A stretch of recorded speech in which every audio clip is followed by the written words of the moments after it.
Hello and welcome to episode 10 of the Delivery Manager Daily, which is very much not turning into a daily at the minute. It's been a few days since I've recorded one, but have been busy with what I want to talk about in this episode. So if you're new to the Delivery Manager Daily, hi, my name's Mario Di Cristofano. I work in digital delivery management across public and private sector, both for an organisation and for my own consultancy firm too. This podcast is about me and my thoughts and to help me get my thoughts together and talk about things that I find interesting. If you work with me or on one of my teams, maybe I record things for you to listen to that can help you. And if you're a delivery manager wanting to see what you can get out of this podcast, maybe tips, tricks, strategy, or you just want to talk about delivery management, then you can get in touch via Twitter, DM_daily. You can follow my personal Twitter account at MarioDC. I think that's right. And you can find this podcast on all your favourite podcast software. So let's get cracking with episode 10. And we're talking about Nexus.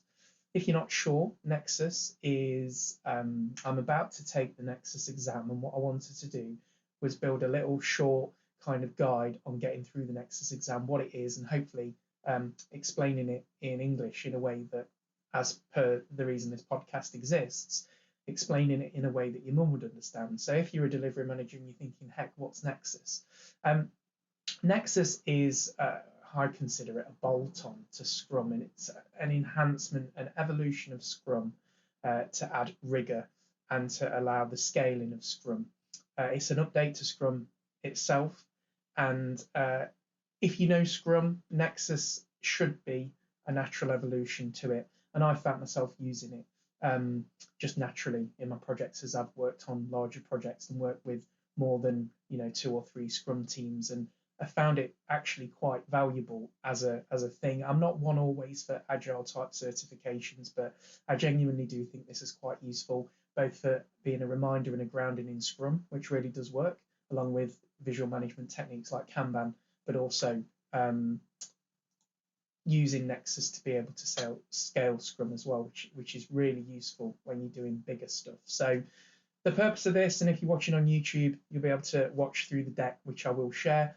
And remember, these are my notes, right? These are my notes and how I've interpreted Scrum Nexus and what I do. And I think it's broadly correct. I'm reading from, I think I've got next to me, the Nexus guide and the Scrum guide as a reminder, and these are available online. But what I wanted to do was provide the teams that I work with a track of kind of sensible, low effort learning to get them through the SPS exam. The exam itself is about £180. You can go to scrum.org to buy and a link to some training material from Udemy, which I found really useful in the podcast as well.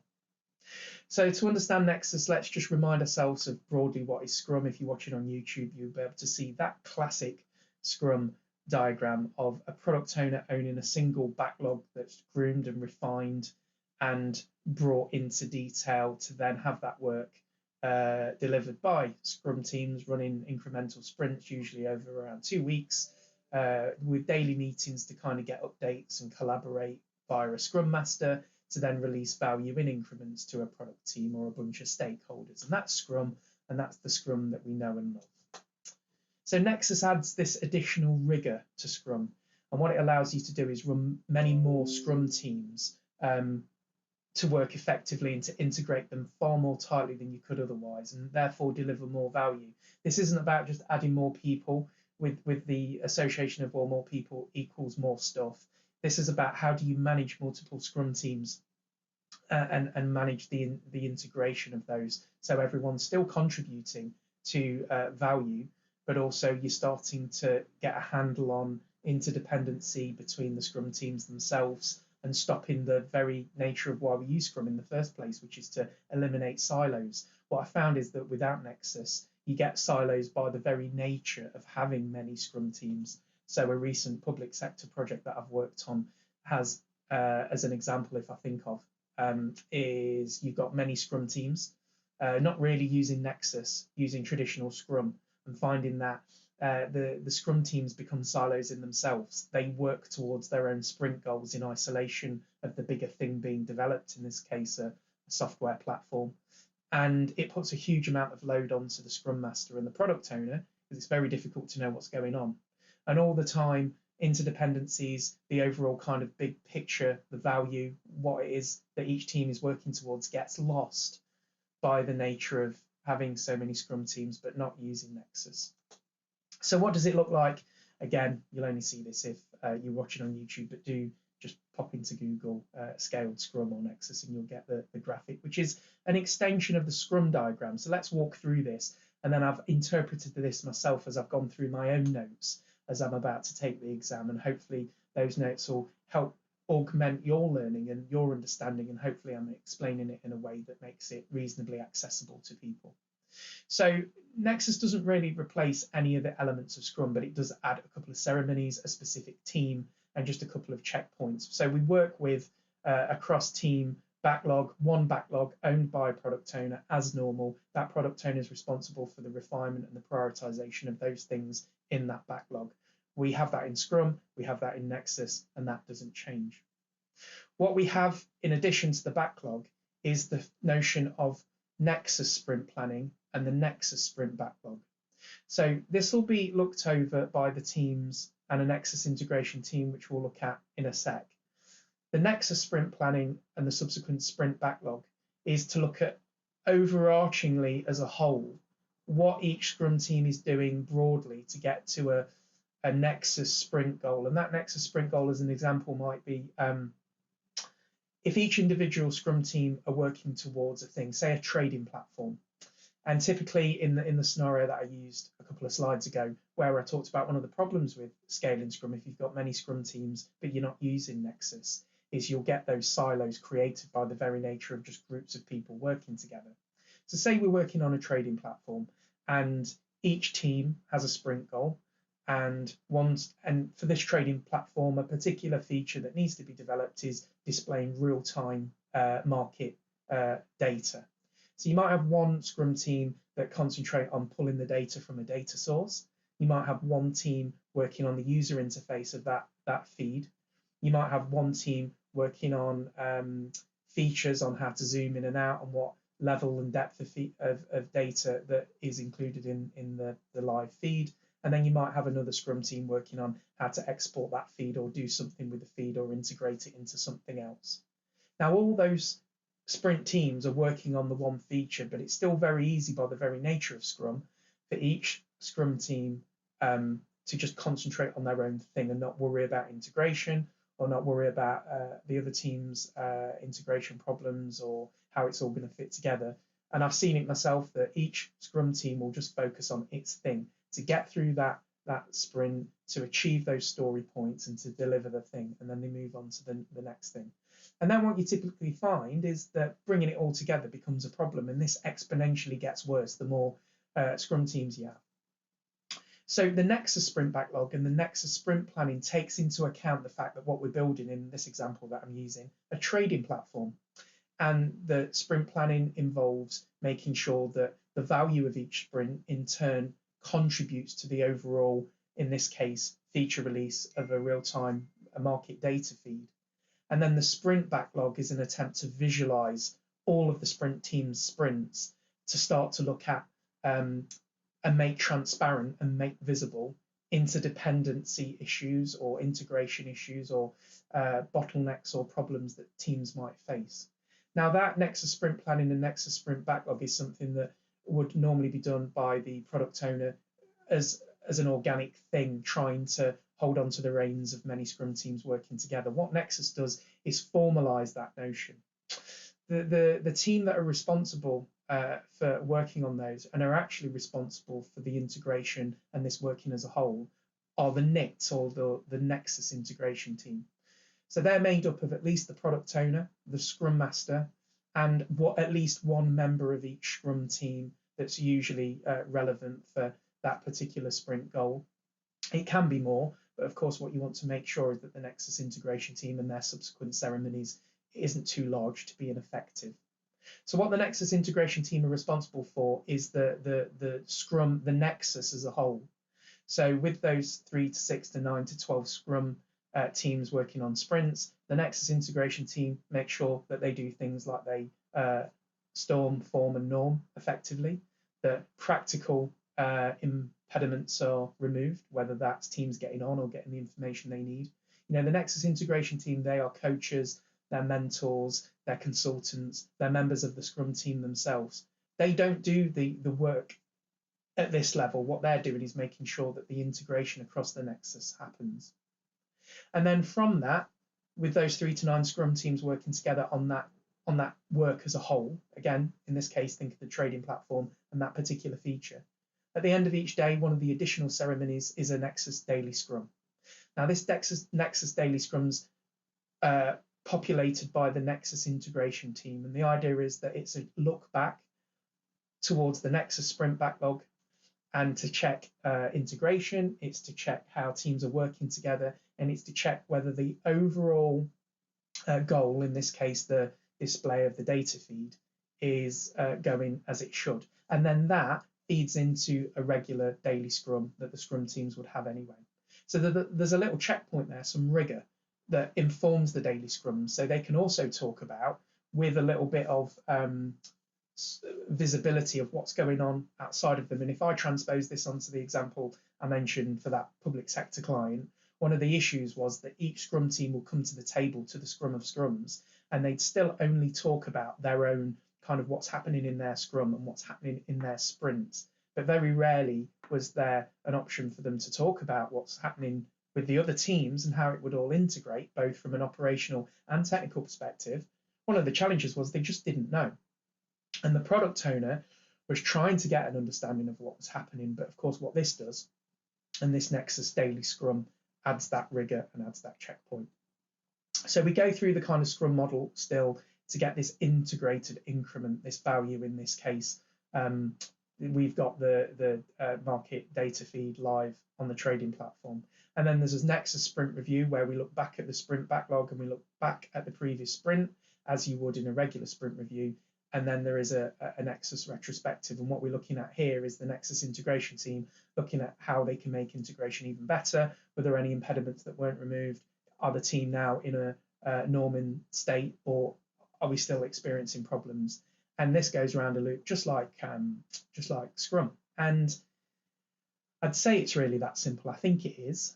It really does work when you do it and you kind of get into your head. Think about that analogy that I've used. If you try and get yourself 3 to 9 Scrum teams and you're not doing these bits of Nexus, so the Nexus sprint backlog and the Nexus sprint planning, the Nexus integration team and the daily Scrum, and you don't do that formally, you'll find that the Scrum teams get out of control and you actually create silos in many instances. So even though you might be doing Scrum, you still get those typical operational problems like teams working in silo, not communicating, etc., etc.